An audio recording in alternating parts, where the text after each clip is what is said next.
Hi అండి. నమస్తే. Welcome back to our channel voice of Lakshmi. Madireddy Sulochana గారు రచించిన ఋతుచక్రం అనే నవలను ధారావాహికంగా వింటున్నాం కదండి. ఇక 11వ భాగాన్ని మొదలు పెడదామా? బయట గల్లంతు వినిపిస్తే లేచి వచ్చింది. కోఆపరేటివ్గా వ్యవసాయం చేసుకుంటున్న రైతులంతా నిల్చున్నారు. నాన్నగారు ఏరమ్మా వాళ్ళు అడిగారు. చెప్పింది. అయ్యో, ఎవరికైనా మనసు పాడయ్యే మాటే కదమ్మా, ఒక్క గింజ చేతికి రాదు అని ఒక అతను జాలిగా చూశాడు. మేము ఏదో చేసి బాధ్యత తీర్చుకున్నాం, పాపం నాన్నగారేమో పొలమే ప్రాణంగా బతికారు ఇంకొక అతను అన్నాడు. ఇంకా 4 రోజులు ఆగి రాకూడదు పాడువాన, మరొక అతను తిట్టాడు. వాన రాకడా ప్రాణం పోకడా తెలిస్తే జీవితం అర్థమైనట్లే. వయసు మళ్ళీ నాయన వేదాంత ధోరణిలో మాట్లాడాడు. వారంతా గడ్డైనా చేతికొస్తుందేమో చూస్తామంటూ వెళ్ళిపోయారు. సుజాత ఇంట్లోకి వచ్చి తల్లితో విషయం చెప్పింది. ఆమె కూడా ఒకసారి పొలం చూసొస్తానని బయలుదేరింది. దుమ్ముగా మారిన చేనుకు దగ్గరగా పోలేకపోయింది. శ్మశాన వాటికలా ఉన్న మడులు, పచ్చగా కనిపించే మొక్కలన్నీ అంగవైకల్యం సంభవించిన మనుషుల్లా కనిపించాయి. రోజు ఆశగా చూసేది. ఎందరూ ఎన్ని రకాలుగా మాట్లాడినా కష్టే ఫలే అన్న విషయాన్ని గుర్తు తెచ్చుకుని నిరాశ నిస్పృహలను దగ్గరకు రానియలేదు. ఈనాడు అవే నీకు మిగిలాయంటూ విధి వెక్కిరిస్తోంది, వికటహాసం చేస్తుంది. ఆమెకు నగలిపోయినా బాధ కలగలేదు. పెట్టెల్లో మూలిగే కంటే నలుగురికి ఉపయోగపడుతున్నాయి అనుకుంది. మామగారు పోయినా ఆడపడుచు ఒక బాధ్యతగా వారి దగ్గరకు వచ్చినా పెద్దగా విచారించలేదు. జీవనవాహినిలో కొట్టుకుపోతూ ఇలాంటి ఎదురు దెబ్బలు ఎన్నో ఎదుర్కొనాలనుకున్నారు. మామగారి డబ్బంతా తోడికోడలు బావగారు తీసుకున్నా పెద్దగా దుఃఖించలేదు. 2 సంవత్సరాలు పంట పండితే సంపాదించుకోవచ్చు అనుకున్నారు. ఆడపడుచు అవిశ్వాసం ప్రకటించిన ప్రాణప్రదంగా పెంచిన మేనల్లుడు కూతుర్ని చేసుకోవడని తెలిసినా విలపించలేదు. లోకసహజంగా భావించారు. ఆస్తి కరిగిపోయినా బీదరికం వీరిని వరించినా వగరిస్తూ కూర్చోలేదు. ఒక వ్యక్తిని పౌరుడిగా తీర్చిదిద్దుదామని సంతోషించారు. కానీ ఇది తట్టుకోలేని దెబ్బ. ప్రకృతి పగబడితే మనిషి ఆగగలడా? అరుందమ్మ తోటి రైతులొచ్చే వరకు అక్కడే నిల్చుంది. చీకటి పడిందన్న సంగతి కూడా మర్చిపోయింది. అరుందమ్మ ఈసారి గట్టిగా పిలిచారు. ఏమిటి అంది. మీరు ధైర్యంగా ఉండకపోతే కేశవయ్యను సుజాతమ్మను చూసేదెవరమ్మా? ఏం చూసి ధైర్యంగా ఉండాలి? ఆమె గొంతు జీరపోయింది. ఆప్తులకు దహన సంస్కారాలు చేసి వచ్చే మనుషుల్లా ప్రాణం లేనట్టు విచారంగా నడిచి ఊళ్ళోకి వచ్చారు. ఊళ్ళోకి రాగానే ఈ కష్టం తన ఒక్కదానిది కాదని తెలుసుకున్నాక కాస్త ఊరట కలిగింది. వారం రోజులు గడిచినా కేశవయ్య తన లోకం నుండి బయటికి రాలేదు. మాట్లాడితే ఒకటే వరుసన మాట్లాడటం, లేదా శూన్యంలోకి చూస్తూ గంటలు గంటలు గడపటమే పని అయిపోయింది. యాండి లేవండి, పొలం వైపు వెళ్దాం. అరుందమ్మ కన్నీరు అదిమి పట్టి పిలిచేది. పిచ్చిదాన, మనుషులే కారు, భూమి ఆకాశం అన్నీ మనల్ని మోసం చేశాయి. కావాలంటే నువ్వెళ్ళు. ముడుచుకుని కూర్చునేవాడు. డాక్టర్ ఏమీ చేయలేకపోయాడు. చాలా బలమైన షాక్, పెద్ద ఆసుపత్రికి తీసుకెళ్ళండి సలహా ఇచ్చి తను చేసేదేమీ లేదని వెళ్ళిపోయాడు. ఏమిట్రా కేసయ్యా? కన్నీటితో జన్నయ్య అడిగాడు. ఏముందన్నయ్య, సంతోషం, పంట కోతలు అంటూ ఏ పని లేదు, హాయిగా నిశ్చింతగా ఉండొచ్చు. నువ్వే మంచివాడివన్నయ్యా, ఎప్పుడూ భార్యాబిడ్డల బాగోగుల గురించి పాటుపడ్డావు, నేనున్నాను చూడు. పెద్దగా నవ్వాడు. అరుందమ్మ భయంగా అతని వంక చూసింది. యాండి? ఏమన్నాను అరుందా? ఒట్టి పిచ్చిదన్నయ్యా, వెళ్ళి వదిన సేవ చేయవే, బతకడం ఎలాగో నేర్చుకో. అతని ధోరణి చూసి కుమిలిపోయారు తల్లి బిడ్డలు. ఇంటికి వెళ్ళిన నర్మద పరిస్థితి చెప్పిందట. ఆంజనేయులు ఒకసారి వచ్చి చూసిపోయాడు. అరుందమ్మకు ఏం చేయడానికి తోచలేదు. ఒకరోజు అపహార్నం వేళ షావుకారు వచ్చాడు. అతను అరుందమ్మను ఎన్నో విధాలుగా ఓదార్చాడు. ఇది ఆమెకు రావలసిన కష్టం కాదని వాపోయాడు. కేశవయ్య నిద్రపోతున్నాడు. అరుందమ్మ, ఒక్క విషయం మాట్లాడదామని వచ్చాను అన్నాడు. ఆమె గుండెలో రాయి పడింది. ఈ పొలం మీద ముట్టిన డబ్బు పొలం ఖరీదు కంటే ఎక్కువ, దానికి వడ్డీ కడితే జన్మలో అప్పు తీర్చలేరు అన్నాడు. ఏం చెయ్యాలో చెప్పండి. ఏం అక్కర్లేదు, మీ వాళ్ళు ఎవరైనా పొలం కొంటే ఆ డబ్బు చెల్లించి పొలం సొంతం చేసుకోమనండి. ఆయనకు కాస్త తగ్గే వరకు ఆగలేరా షావుకారు గారు? ఆగుతాను, కానీ తగ్గగానే ఈయన పనిచేసి ఈ అప్పంతా తీరుస్తారు అంటే నమ్మకం కుదరటం లేదమ్మా. ఒక అరగంట కూర్చుని వెళ్ళిపోయాడు. ఆమె మనసులో అతనన్న మాటలే మెదులుతున్నాయి. తమ సంసారం పూర్తిగా అట్టడుగుకు పోయింది. ఇక అది మామూలు కావటం పగటి కలేనేమో. అప్పంతా ఒక్కరి కోసం చేసింది కాదు, రైతులందరికీ సహాయపడ్డాడు. వారు పొలాలు అమ్ముకునే పరిస్థితి రాకూడదని తలపొనవే అమ్ముకుంటున్నాడు ఈనాడు. అంతకంటే గత్యంతరం కనిపించలేదు. వెళ్ళి బావగారితో చెప్పింది అరుందమ్మ. ఆలోచించుదాం అన్నాడు. ఆమె బయటికి రాగానే భార్య విరుచుకుపడింది. ఆలోచిస్తానంటారేమిటండి, నా బొంద, ఏం ఆలోచిస్తారు? మనకున్నది ఒక్క పిల్లాడు, ఉన్న ఆస్తి చాలదా ఏం? నలుగురి కళ్ళల్లో ఎందుకు పడాలి? అది కాదే, తాతలు తండ్రులు సంపాదించిన పొలం. సహృదయంతో మీరు కొన్నా అందరూ మన మీద వాళ్లకు అన్యాయం చేశామని ఆ పిల్ల పెళ్ళి మన మీద రుద్దుతారు. పార్వతమ్మ ఖచ్చితంగా చెప్పేసింది. జన్నయ్య నిరాకరించటంతో షావుకారు గారే రాయించుకుని ఓ 1000 రూపాయలు వారి చేతిలో పెట్టాడు. అరుందమ్మ రోజంతా పచ్చి మంచినీళ్లు ముట్టుకోలేదు. ఆ పొలం కోసం రక్తం చెమటలుగా మార్చిన కేశవయ్య గుర్తుకొచ్చాడు. అతని వయసంతా వడతీసి ఆ పొలం మీద బలాదూరు చేశాడు. కమ్మని భోజనం తిని కంటి నిండా నిద్రపోలేదు. ఏనాడు దానికి ఫలితం దక్కిందా? అమ్మా, సుజాత వచ్చింది కాఫీ గ్లాస్తో. ఏమిటమ్మా? లేచి కూర్చుంది. కాఫీలు టీలు ఎందుకమ్మా, నోరు చేదుగా ఉంది. అమ్మా, పొలం పోయినా నేను మిగిలానమ్మా, నేను పోయాక అభోజనంగా పడుకోండి అన్నది కాస్త విసుగ్గా. సుజా కాఫీ గ్లాస్కై చేయి చాచింది. మరేమిటమ్మా? ఆ చాచిన చేతిలో గ్లాస్ పెట్టింది. వయసు చిన్నదే అయినా మానసికంగా ఎదిగిపోయిన కూతుర్ని చూస్తూ మెల్లమెల్లగా కాఫీ తాగింది. నువ్వేం విచారించకమ్మా, రాజులు రారాజులు ఏమీ కట్టుకుపోలేరు. నేను సర్పంచ్ మావయ్యతో మాట్లాడాను, ఉద్యోగం తప్పక ఇస్తానన్నాడు. నాన్నగారిని చూసుకుంటూ లేదా ఆసుపత్రిలో చేర్పించైనా సరే మనం ఈ ఊరికి దూరంగా వెళ్ళిపోదాం. సుజా, ఆమెకు దుఃఖం ఆగలేదు. ఇలా ఏడిస్తే నాకు కోపం వస్తుంది, ఆధైర్యం కూడా కలుగుతుంది. దయచేసి సంతోషంగా ఉండండమ్మా. మీ నాన్నలా ఉన్మాద స్థితిలో ఉన్నా బాగుండేది అంది. కూతురి కోసమైనా లేచి తిరగాలనుకుంది. ఓపిక చేసుకుని లేచింది. కేశవయ్య హాయిగా నిద్రపోతున్నాడు. సాయంత్రం సర్పంచ్ ఇంటికి వెళ్దామని తయారవుతున్న సుజాత వేణుగోపాల్ని చూసి వెనక్కి తగ్గింది. అమ్మ ఆరోగ్యం ఎలా ఉంది? అతను ప్రశ్నించాడు. అమ్మ పర్వాలేదు, నాన్నగారి ఆరోగ్యమే పూర్తిగా దెబ్బతింది. మాకు నిన్ననే తెలిసింది.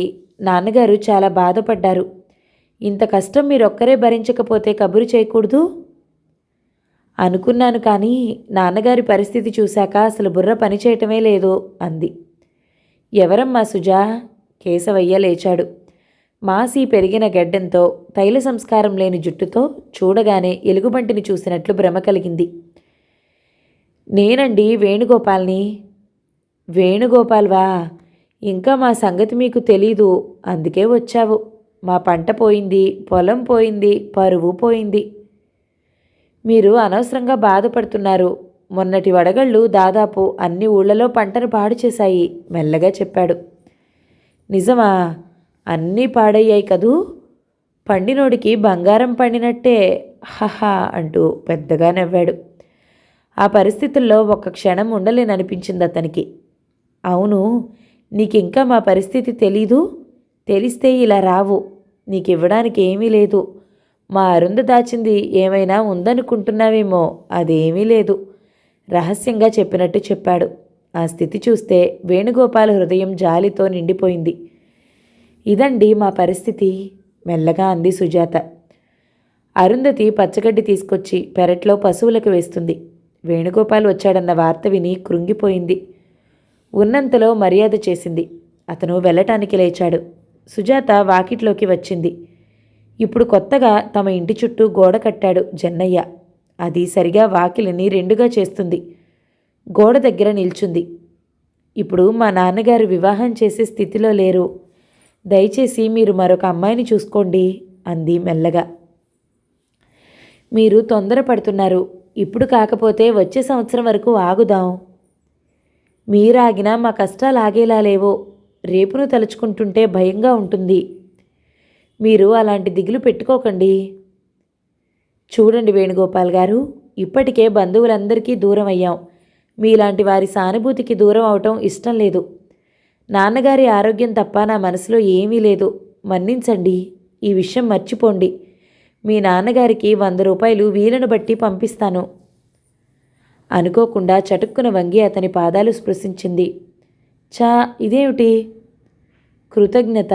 మానవత్వం మరిచిపోయిన మనుషుల్లో మీలాంటి సహృదయులు ఉన్నారనుకుంటేనే బ్రతకాలనిపిస్తుంది అన్నది సజల నేత్రాలతో అతని వంక చూస్తూ.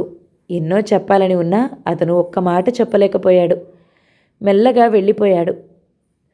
సుజాత చిన్నారి హృదయం గాయం చేసింది ఒకరైతే, మానవత్వపు విలువలున్నాయి అని చాటినట్టు ఓ ముద్ర వేసింది మరొకరు.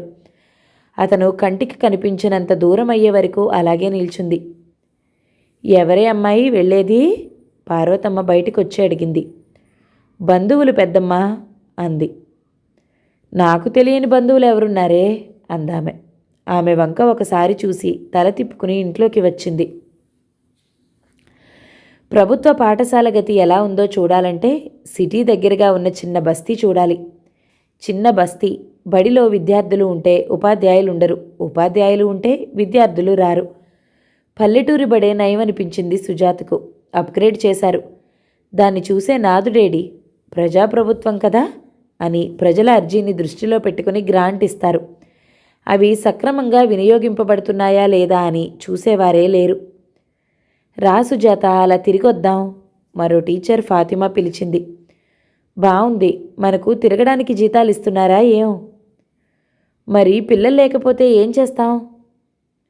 వాళ్ళున్నా లేకపోయినా 10 గంటల నుండి 4 గంటల వరకు మనం ఇక్కడ ఉండవలసిందే. ఎక్కడ దానువు? ఇక్కడ దాన్నే. ఫాతిమా పక్కున నవ్వింది. భలేగా నవ్వుతావు అంది. ఫాతిమా, నీవు న్యాయంగా ఉర్దూ మాట్లాడాలి. మాది తెనాలోయ్. ఓహో అంది నవ్వుతూ. అదిగో అదిగో ఫోజుల్ రాయుడు. ఫాతిమా నవ్వుతూ వేలు చూపింది. ఓ యువకుడు లైబ్రరీకి వెళ్తున్నాడు. మ్యాథ్స్ టీచర్ రావు కదూ?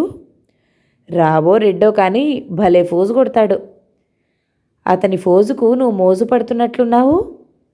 అమ్మో, నంగనాచిలా ఉంటావు. ఎంత గ్రహింపో. ఫాతిమా నవ్వింది. అంటే? సుజాత చిలిపిగా కళ్ళు చికిలించింది.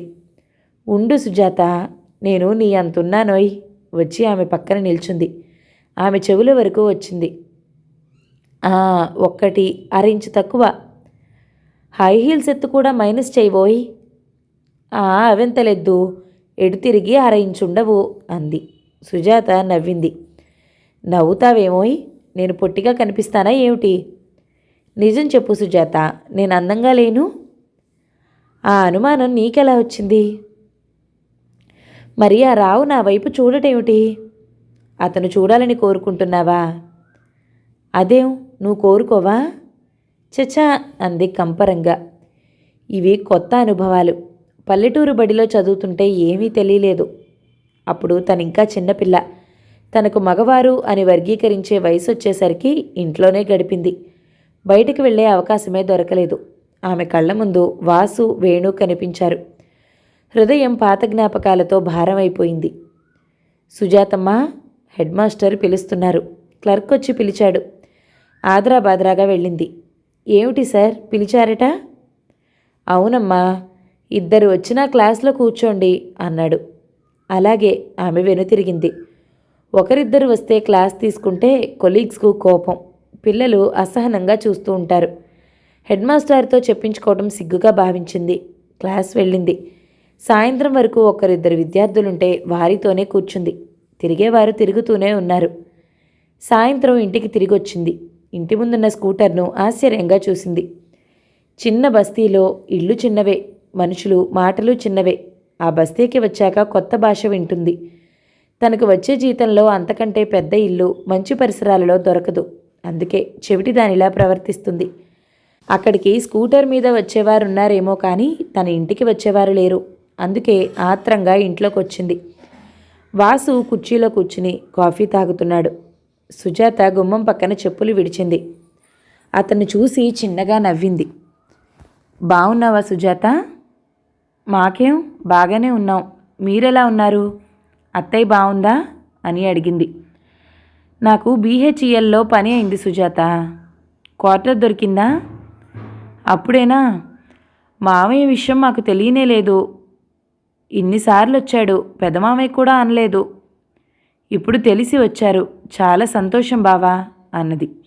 ఆ మాటలో ఒక పాలు వ్యంగ్యం కూడా ఉన్నట్లు అనిపించింది. మాకు వచ్చే ఆదివారం సెలవు, ఆసుపత్రికి వెళ్ళి మామయ్యని చూస్తాను. లేచాడు. అతన్ని సాగనంపుతూ సుజాత బయట వరకు వచ్చింది. నన్ను క్షమించు సుజాత, మీ గురించి పూర్తిగా అపార్థం చేసుకున్నాము. అమ్మ నేను పెద్దత్త మామ చెప్పిందే నిజం అనుకున్నాం అన్నాడు. బావా, నేనెప్పుడూ చెప్పేవాళ్లను నిందించను, వినేవారిదే తప్పంటాను. అవతల వ్యక్తి స్వభావం ఏమిటి, ఏం ఆశించి చెప్తున్నాడు అని ఆలోచిస్తే ఈ గొడవలు అస్సలు రావు. ఏమిటో ఈ చెప్పే మాటలు మత్తు పానీయాల్లా ఉంటాయి, అదంతా తలుచుకుంటే సిగ్గుగా ఉంది అన్నాడు. పోనీయండి బావా, ఆలస్యంగానైనా మనుషుల స్వభావాలు గుర్తించారు, సంతోషం. అతను వెళ్ళిపోయాడు. అతన్ని కూతురలా సాగనంపుతూ ఉంటే అరుంధమ్మ ఆనందంగా చూసింది. పోయిన పెన్నిది ఏదో తిరిగి దొరికినంత సంతోషించింది. మెంటల్ ఆసుపత్రిలో భర్త ఎలా ఉన్నాడో అని విలపించని క్షణం లేదు. అక్కడ అడ్మిట్ చేయటం కూడా మహా కష్టమైంది. వేణుగోపాల్ బాబాయి పోలీస్ ఇన్స్పెక్టర్. అతను సహాయపడి చేర్పించారు. ఏమీ మెరుగుపడినట్లు కనిపించలేదు. అమ్మా, ఇంటికి వచ్చిన ప్రతి వారి ముందు మన సమస్యలు చెప్పాలా, దుఃఖించాలా? ఆత్మీయుల దగ్గర దుఃఖిస్తాం. వాసు పరాయివాడా?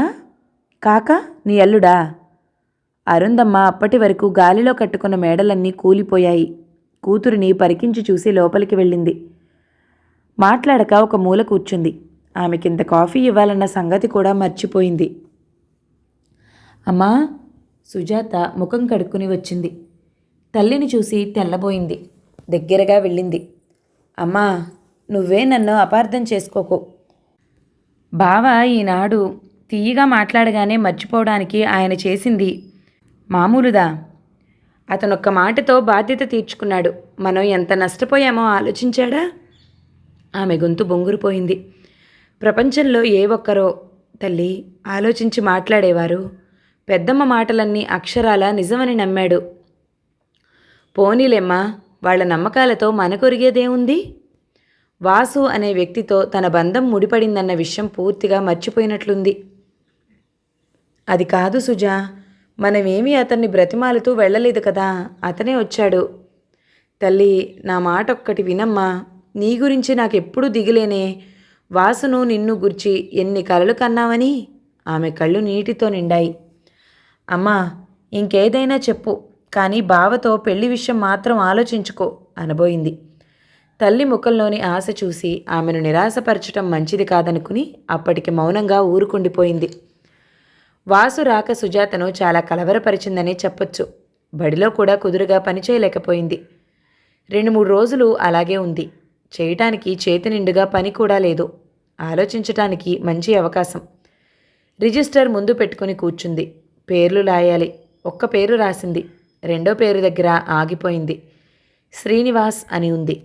ఈ శ్రీనివాస్ తన జీవితంలో ఓ దుస్వప్నం. మర్చిపోదామనుకుంటే కలవరమాయే మదిలో నా మదిలో మనసే ప్రేమ మందిరమాయే అంటూ ఫాతిమా పకపకా నవ్వింది. ఎందుకా నవ్వు? తన మానసిక బలహీనత బయటపడ్డందుకు విసుగ్గా ఉంది. అటు చూడు, ఫాతిమా చూపింది. ఆమె చూపిన దుక్కు చూసింది. అక్కడ నుండి రావు వెళ్ళిపోతున్నాడు. అక్కడ కనిపించిన తమాషా ఏమిటో, ఆ రావుగారు నేను పైన పాడిన పాట హృదయంలో పాడుకుంటూ పరధ్యాసంగా నిల్చున్నారే సఖీ. అతని హృదయంలోకి చొచ్చి జూచితివా చెలి? నోరు దురదగా ఉంది. తీక్షణంగా చూసింది సుజాత. నోటి దురద పోవాలంటే ఇలాంటివి వాగుతూ ఉండాలి. వీపు విమానం మోత మోగుతూ ఉంటుంది. ఇదిగో ఫాతిమా, ఇలాంటి పరిహాసాల వల్ల జీవితాలు నాశనం అవుతూ ఉంటాయి, జాగ్రత్త. సుజాత మాటలలోని వేడిని చూసి తగ్గిపోయింది ఫాతిమా. సాయంత్రం ఇంటికి వెళ్దామని బెల్లు కాగానే బ్యాగ్ పట్టుకుంటుండగా వచ్చాడు రావు. అతనెప్పుడూ పలకరించనివాడు ఆ రోజు పని కట్టుకుని మాట్లాడించాడు. యాండి, ఈ బడి స్థితి చూస్తే బాధగా లేదు? బాధపడి మన చేయగలిగిందేముంది? అలా అని ఊరుకుంటామా? మనం ఏదో ఒకటి ఆలోచించాలి. మీరు ఆలోచించండి, నేను అమల్లో పెట్టడానికి సిద్ధంగా ఉన్నాను. మీదే ఊరండి? ఆహా, మీ ఊరిలో టీచింగ్కు సంబంధం లేదనుకోండి, కుతూహలం మాత్రమే అన్నాడు కంగారుగా. ఇదే ఊరు అన్నది వివరాలు చెప్పటం ఇష్టం లేక. అలాగా, నిరాశగా చూశాడు. ఏం, నేను ఈ ఊరిదాన్నైతే బాధగా ఉందా? అబ్బే, అది కాదండి, మీ పేరుతో నాకేదో. పోనివ్వండి, అనవసర కుతూహలం ప్రదర్శించినట్లున్నాను. అన్నట్టు మీరిందాకే ఓ మాట అన్నారు, గుర్తుందా? నేను ఆలోచిస్తే అమల్లో పెడదామని. మన పని ప్రారంభించాలండి, రేపే. చెప్పండి. నలుగురు రాని, ఇద్దరు రాని, వారిని కూర్చోబెడితే తప్పక వారం రోజుల్లో క్లాస్కి 30 మంది అయినా వస్తారు. నాకేం అభ్యంతరం లేదండి. థ్యాంక్స్. అతను వెళ్ళిపోయాడు. కథ చాలా వరకు వచ్చిందే. ఫాతిమా నవ్వింది. ఇంకా ప్రారంభంలోనే ఉంది. ఏమిటి? కథ మొదట అతను సూచించినట్టు అందరూ తమ తమ క్లాసులు తీసుకోవాలి. క్లాస్లో ఉండి పాఠం చెప్పాలి. అప్పుడు కథ రసపట్టులో పడుతుంది. చచా, ఇంత చేస్తే మీరు మాట్లాడింది ఇదా? అది ఒక ఇదేలే అన్నారమ్మా కవులు. ఆ ఇది కూడా చాలా ప్రాముఖ్యం ఉంది. చూడు ఫాతిమా, ఎదురొచ్చిన వాడిని, డాష్ ఇచ్చిన వాడిని, వెక్కిరించిన వాడిని పెళ్లి చేసుకోవడానికి ఇది సినిమా కాదు. కాస్త జాగ్రత్తగా ఉండు తల్లి. మూతి 3 వంకర్లు తిప్పింది. సుజాత నవ్వుకుంది. తండ్రిని చూద్దామని వెళ్ళింది సుజాత. ఎప్పుడు అవకతవక జవాబులిచ్చేవాడు కేశవయ్య. ఈసారి మామూలుగా పలకరించాడు కూతుర్ని. చిక్కిపోయావేమిరా సుజా? నాకేం, బాగానే ఉన్నాను నాన్న. మీ కళ్ళకలా కనిపిస్తున్నానేమో. నవ్వుతూ అతని దగ్గరగా కూర్చుంది. ఇక్కడ చాలా అల్లరి చేస్తారమ్మా, మన ఇంటికి వెళ్దాం. నేను మామూలుగా ఉంటాను. నాకు తెలియకుండా ఏదైనా చేస్తే మత్తుమందు ఇవ్వు, జాలిగా అడిగాడు. అలాగే నాన్న, డాక్టర్ గారు వెళ్ళిపోయారు. ఈసారి వచ్చినప్పుడు అడుగుతాను. తప్పక ఇంటికి వెళ్దాం. నన్ను మరిపించడానికి అంటున్నావు కదమ్మా? లేదు నాన్న, నిజంగా అంటున్నాను. అతని చేయి తీసుకుని ఆ చేతిలో తన చేయి వేసింది. మీ అమ్మ ఎలా ఉందమ్మా? మీ గురించి బెంగ పెట్టుకుంది నాన్న. పిచ్చి తల్లి. అతను భార్యని తలుచుకుని బాధపడ్డాడు. సుజా, నేనిక్కడున్నాను. పొలం, వ్యవసాయం ఎవరు చూస్తున్నారు? అమ్మేశామంటే ఆ షాక్ భరించగలడా? కౌలుకి ఇచ్చేశాం నాన్న. షావుకారు తీసుకున్నాడా సుజా? ఆయనకే ఇచ్చేశాను నాన్న. కౌలంతా వడ్డీలకే సరిపోతుందేమో తల్లి. మరంతే కదా నాన్న, వాళ్ళు 4 డబ్బులు ఆశించే మనకు అప్పిస్తారు. వాళ్ళది తప్పని అనటం లేదు సుజా, మన జరుగుబాటు. నాన్న, మన జరుగుబాటు గురించి విచారించుకు. నేను మగపిల్లాన్నైతే ఇలాగే విచారించేవారా? నాకు చిన్న ఉద్యోగం దొరికింది. ఆ మాట నోట్లోనే ఆగిపోయింది. అతని ముఖం మీద రంగులు మారాయి. ఆమె భయంగా చూసింది. భావ సంఘర్షణ ఫలితంగా అతని నుదురు చెమట బిందువులతో తడిసిపోయింది. నాన్న, మెల్లగా అతని చేయి తట్టింది. ఏమిటమ్మా? మీరు దిగులు పెట్టుకుంటే నాకు బాధగా ఉంటుంది నాన్న. మీరు నయమయ్యి ఇంటికి వస్తే నేను ఉద్యోగం వదిలేస్తాను. నచ్చ చెప్పే ధోరణిలో అతి మృదువుగా చెప్పింది. నాకేం దిగులు లేదమ్మా. అతని కళ్ళు సజలమయ్యాయి. ఆ రోజు ఆనందంగా వెనుతిరిగింది. తండ్రికి నయమయ్యి ఇంటికి వచ్చినా ఎలా చెప్పాలా అని యోచిస్తున్న సుజాతకి కాకతాళీయంగా అన్నీ చెప్పే అవకాశం వచ్చింది. అందుకు ఆమె తేలిగ్గా నిట్టూర్చింది. బస్టాండ్లో నిల్చుంది సుజాత. ఆమెకు 2 శుభసూచకాలు కనిపించాయి. బడిలో కూడా రావు ప్రణాళిక చక్కగా పనిచేస్తుంది. క్లాస్కు 4 ఉండేవారు, ఇప్పుడు 20 మంది దాకా వస్తున్నారు. హెడ్ మాస్టర్ సంతోషిస్తున్నారు వీరి కృషిని, అభినందించారు కూడా. ఒక ఉద్యోగి ఏం ఆశించి పనిచేస్తాడు? కేవలం జీతమా? కాదు, అధికారి ప్రశంసలు కూడా ఆశిస్తాడు. హలో. పక్కకు తిరిగి చూసింది. చక్కటి అధునాతన దుస్తులలో నిల్చున్నాడు వేణుగోపాలరావు. హలో అంది బిడియంగా. ఆమెకు ఇంకా పట్టణవాసపు నాజుకులు అలవాటు కాలేదు. ఆసుపత్రికి వెళ్ళొస్తున్నారా? అవునండి అంది. అతను అలా తటస్థపడతాడని, మాట్లాడవలసి వస్తుందని అనుకోలేదు. ఇద్దరి హృదయాలు భారంగానే ఉన్నాయి. అతను ఎలాంటి ప్రస్తావన తీసుకొచ్చినా తనకు బాధ కలుగుతుంది. అందుకే తనే తన పరిస్థితి చెప్పింది. ఇప్పట్లో నాన్నగారికి నయమయ్యే సూచనలు కనిపించటం లేదండి అంది. అతను నిట్టూర్చాడు. ఎన్నో చెప్పాలని ఉండి ఒక్క మాట మాట్లాడలేకపోయాడు. అతను వెళ్ళిపోయాడు. ఒకరు తను అభిమానించిన వ్యక్తి, మరొకరు తనని ఆరాధించే వ్యక్తి తనకు చేరువలో ఉన్న తమ వారికి దూరంగా పారిపోవాల్సిన పరిస్థితి. మర్నాడు పిల్లలకి క్లాస్ వర్క్ ఇచ్చి కూర్చుంది. తన మనసును ఆరోగ్యంగా మామూలుగా పెట్టడానికి ఎంతో ప్రయత్నిస్తుంది. పిల్లలు ఎక్సైజ్ నోట్బుక్లు ఆమె ముందుంచారు. ఆమె యాంత్రికంగా సంతకం పెట్టింది. తర్వాత పీరియడ్ ఖాళీగా ఉంది. వచ్చి స్టాఫ్ రూమ్లో కూర్చుంది. నవ్వుతూ రావు వచ్చాడు. మీరు సిగ్నేచర్ ఎలా చేస్తారండి? పెన్నుతో కాస్త చురుగ్గా అంది. ఓహో, అందరూ పెన్నుతోనే చేస్తారు. పూర్తి పేరు రాస్తారా, లేక మీ ఫాదర్ పేరుతో మిస్ సో అండ్ రాస్తారా? ఎందుకు అంత ఆరాగా అడుగుతున్నారు? 2 నోట్ పుస్తకాలు 6వ తరగతి వారివి అక్కడ పెట్టాడు. తన సంతకాలు చూసి ఆశ్చర్యపోయింది. వాసు, వేణు అని రాసున్నాయి. అరే, అన్నిటి మీద అలాగే రాసుందా? అక్షరాల. ఓ, ఎంత మతిమరుపు దాన్ని! అతనితో పాటు క్లాస్కు వెళ్ళి పేర్లు స్పష్టంగా కనిపించకుండా కొట్టేసింది. ఈ 2 పేర్లు ఆగిపోయాడు. అనవసరమైన ఆసక్తి, కుతూహలం మానసిక ఆరోగ్యవంతుల లక్షణం కాదని తెలుసు. నాకు అన్నలు, నా క్షేమం కోరేవారు.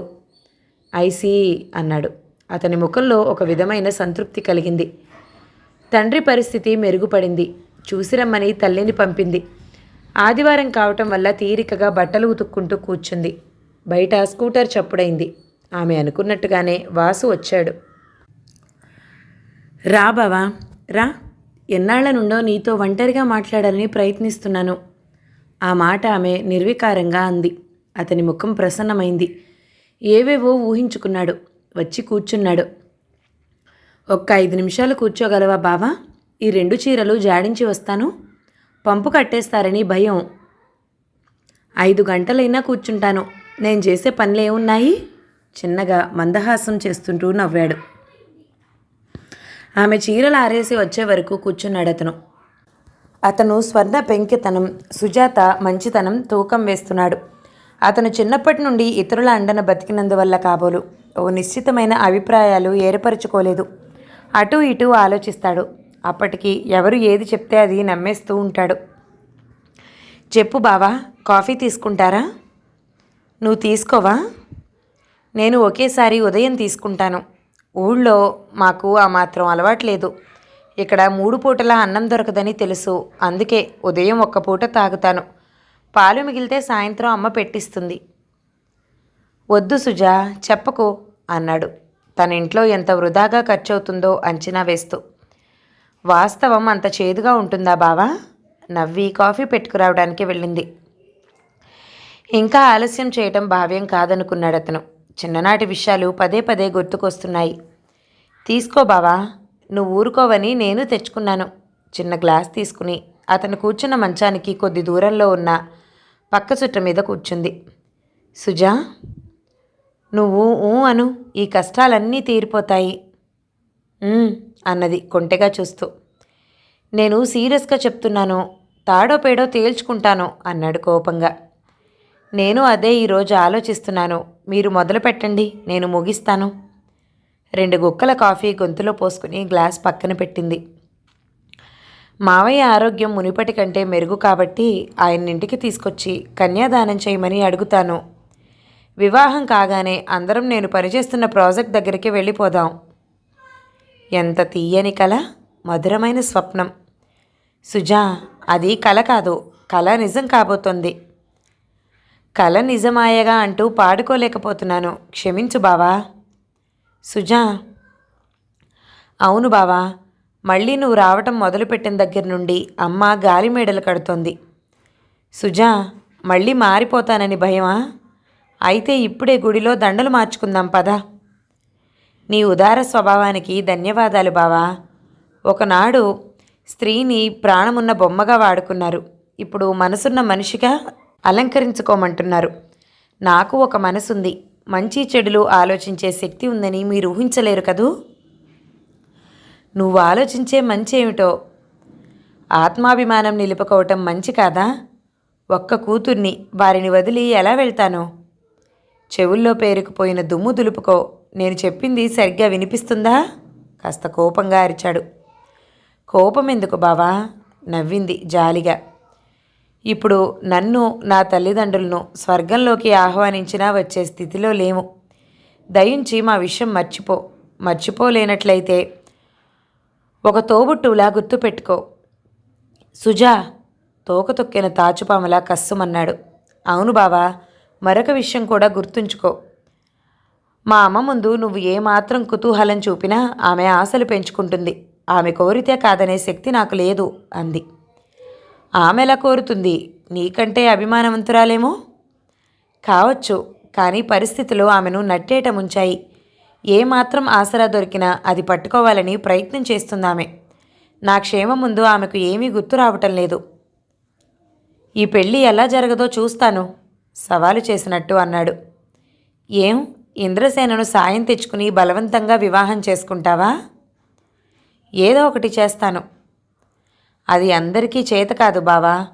వేమన పద్యాలు, సుమతి శతకాలు మీకు పాతవిగా కనిపించవచ్చు, కానీ జీవిత సత్యాలు చాటి చెప్పాయి బావా.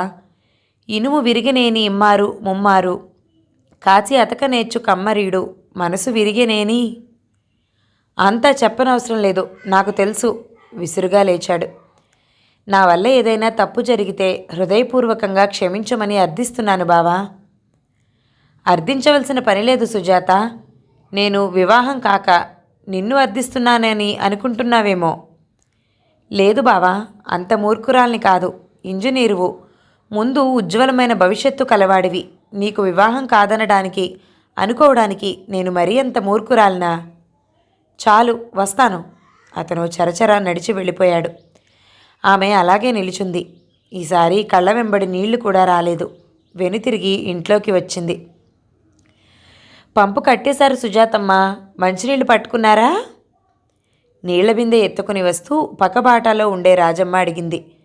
లేదు రాజమ్మత్త, వంటకు కావాలి. తాగడానికి ఉదయం పట్టిన నీళ్లున్నాయి.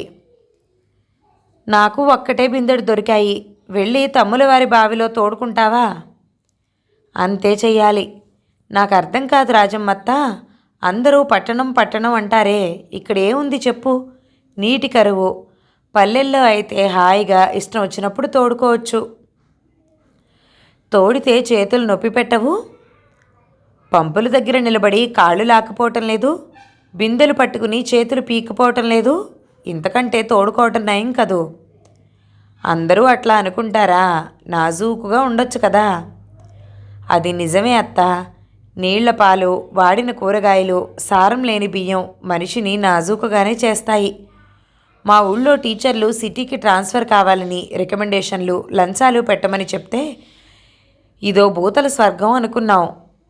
మాటల్లో పడితే వాళ్ళు చేదా గరికా తీసేస్తారు. వెళ్ళు అంది. 10వ భాగం సమాప్తం. మిగతా నవలని తర్వాతి భాగంలో విందామండి. నవల మీకు నచ్చినట్లయితే లైక్ చేయండి, షేర్ చేయండి, మంచి కామెంట్ చేయండి. మన ఛానల్ని తప్పకుండా సబ్స్క్రైబ్ చేయండి. Thank you so much for watching. నమస్తే.